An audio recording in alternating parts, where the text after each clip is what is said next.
मित्रांनो, आपली वैद्यकीय रजा वाढवून घेण्यासाठी एका लोको पायलटने आपली पॅन्ट काढून त्या व्यक्तीला जिथे शस्त्रक्रिया झालेली आहे ती जागा दाखवली. कारण त्याची वैद्यकीय स्थिती खराब आहे, वेदना होत आहेत, तो बसू शकत नाही, काम करू शकत नाही. हे वारंवार त्या व्यक्तीने सांगूनही ज्याच्या हातात वैद्यकीय रजा वाढवून देण्याचे अधिकार आहेत, ती व्यक्ती त्याला विचारते की तुझी वैद्यकीय स्थिती अशी आहे, त्याला पुरावा काय? ती व्यक्ती वारंवार हात जोडून विनंती करते की सर मला बसता येत नाही, माझं ऑपरेशन झालेलं आहे, शस्त्रक्रिया झालेली आहे आणि मला डॉक्टरांनी मेडिकल मेमो देण्यास सांगितलेलं आहे, तुम्ही ती रजा वाढवून द्या. पण ती व्यक्ती ऐकत नाही. शेवटी त्या 37 वर्षीय लोको पायलटने आपली पॅन्ट काढली आणि आपलं जे मूळ व्याधाचं ऑपरेशन झालेलं आहे, शस्त्रक्रिया झालेली आहे, ती जागाच त्याला दाखवली की बघा माझ्या जखमा भरलेल्या नाही आहेत, त्या जखमा अजूनही ओल्या आहेत, वेदना होत आहेत, बसता येत नाही, मी नोकरीवर किंवा माझ्या कर्तव्यावर पुन्हा कसा रुजू होऊ, असा प्रश्न त्याने विचारला. आणि ही घटना रेल्वे खात्यात, भारतीय रेल्वे खात्यात घडलेली आहे. एक लोको पायलट म्हणजे ड्रायव्हर हा लखनौच्या चारबाग स्थानकात त्याची नियुक्ती होती आणि त्याचं पाईल्स म्हणजे मूळव्याधामध्ये गुद्वारा जे आहे, गुद्वार, तिथे जे कोंब येतात त्या कोंबांचं ऑपरेशन केलं जातं आणि ते काढून टाकले जातात. अशी शस्त्रक्रिया ह्या लोको पायलटवर 22 फेब्रुवारी रोजी झालेली होती आणि त्याला 28 फेब्रुवारीपर्यंत डॉक्टरांनी विश्रांती घेण्यास सांगितले होते. आता ही शस्त्रक्रिया झाल्यानंतर तिथल्या ज्या जखमा आहेत त्या लवकर भरून आलेल्या नाहीत आणि त्या लवकर भरून आल्या नाहीत, त्यामुळे तिथे ओल्या जखमांमुळे त्या व्यक्तीला बसता येत नव्हते की आपलं काम करता येत नव्हतं. आता रेल्वेचं काम, विशेषतः ड्रायव्हरचं काम हे अत्यंत दक्षतेने, चोखपणे पार पाडावं लागतं. कारण सिग्नल असेल तरच रेल्वे पुढे जाते, नाहीतर सिग्नल असेल तर थांबावं लागतं. हिरवा झेंडा प्रत्येक स्टेशनमधून जात असताना दाखवावा लागतो.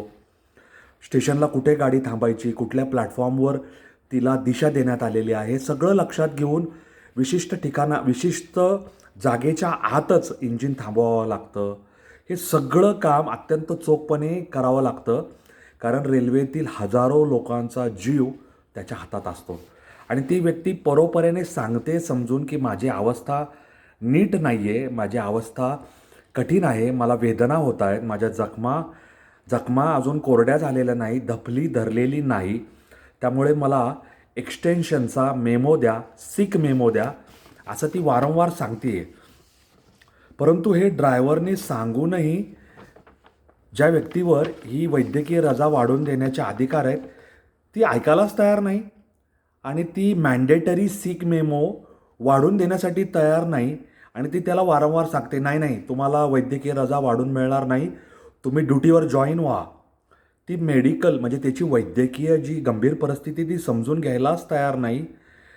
त्यामुळे ह्या व्यक्तीने सरळ आपली जी पॅन्ट आहे, ट्राउझर ज्याला आपण म्हणतो, ती काढली आणि त्याला आपल्या वैद्यकीय जी दुरावस्था आहे किंवा वैद्यकीय जी कठीण अवस्था आहे, वेदनादायी अवस्था आहे, त्याने ती सरळ दाखवली की बघा माझं पाईलचं ऑपरेशन झालं आहे, माझ्या जखमा अजून ओल्या आहेत, तिथं बँडेज केलेलं आहे आणि त्यामुळे मला वैद्यकीय रजा वाढवून घेणं अत्यंत गरजेचं आहे आणि तसा मला सुचवलेलं आहे हे रेल्वेच्या मेडिकल ऑफिसरने, म्हणजे वैद्यकीय अधिकाऱ्याने मला रजा वाढवून घेण्यासाठी शिफारस दिलेली आहे, त्यामुळे मला तुम्ही सिक मेमो द्यायलाच हवा, असं त्याचं म्हणणं आहे.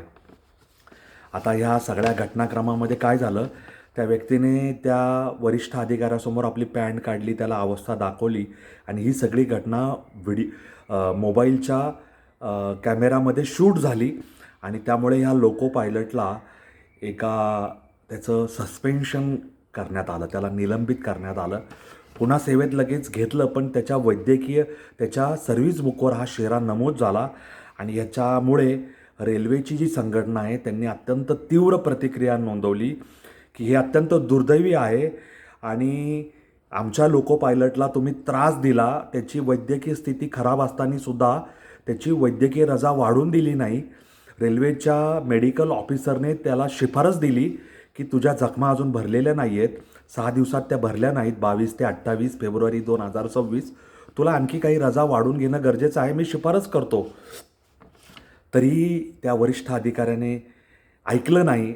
त्याचे जे वैद्यकीय कागदपत्र आहे, मेडिकल डॉक्युमेंट्स, त्याच्याकडे दुर्लक्ष केलं.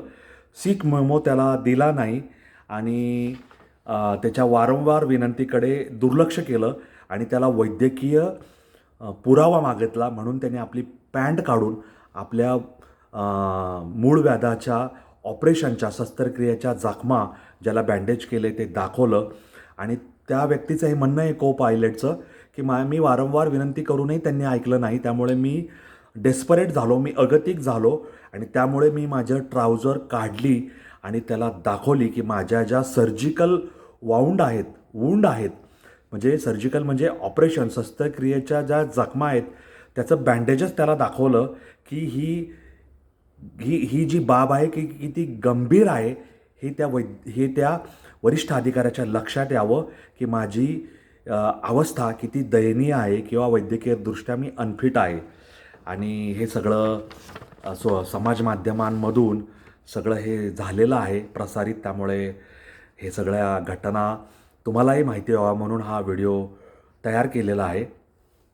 आणि त्याला निलंबित केल्यामुळे त्यांची जी युनियन म्हणजे संघटना आहे त्या संघटनेने वरिष्ठ अधिकाऱ्यांकडे दाद मागितली आहे आणि ह्या लोको पायलटला वैद्यकीय मेमो म्हणजे मेडिकल मेमो वाढवून मिळावा आणि त्याची वैद्यकीय रजा वाढवून देण्यात यावी अशी विनंती त्यांनी वरिष्ठ अधिकाऱ्यांकडे मागितलेली आहे. आणि त्याला ती 28 फेब्रुवारी ते 8 ते 10 मार्चपर्यंत रजा वाढवून देण्याचा हा कार्यक्रम झाला. परंतु अशी कुणावरही वेळ येऊ नये की त्याची वैद्यकीय स्थिती खराब असताना त्याला वैद्यकीय रजा वाढवून मिळू नये आणि त्याच्यासाठी त्याला आपले कपडे काढावे लागावे आणि त्याला दाखवावं लागावं की माझ्या जखमा भरलेल्या नाहीत. हे अत्यंत गंभीर आहे.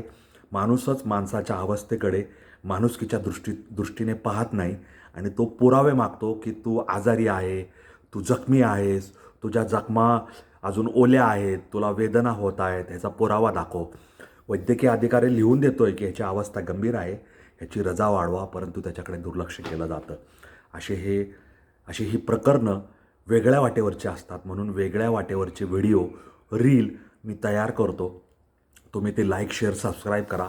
तुमचे मित्रमैत्रिणी, मित्रपरिवार, आप्तजन, स्नेहीजन त्यांना शेअर करायला विसरू नका. माझा व्हिडिओ चॅनल आहे त्यालाही लाईक शेअर सबस्क्राईब करा. माझे रील आहेत ते सुद्धा तुम्ही पहा. तुमच्या कॉमेंट्स, तुमचे अभिप्राय, तुमची मतांतरे तिथे नोंदवा. आपण चर्चा करूया, संवाद साधूया. आणि माझा अनवट वाट हा चॅनलसुद्धा आहे, तो सुद्धा लाईक शेअर सबस्क्राईब करा. एवढंच माझं तुम्हाला सांगणं आहे. ह्या व्हिडिओबद्दल तुम्हाला काय वाटतं मला कॉमेंट बॉक्समध्ये जरूर सांगा. आणि माझ्याशी जोडलेले राहा. असं काहीतरी वेगळं ऐकायला, पाहायला, समजून घ्यायला निश्चित मिळेल ह्याची मी तुम्हाला हमी देतो.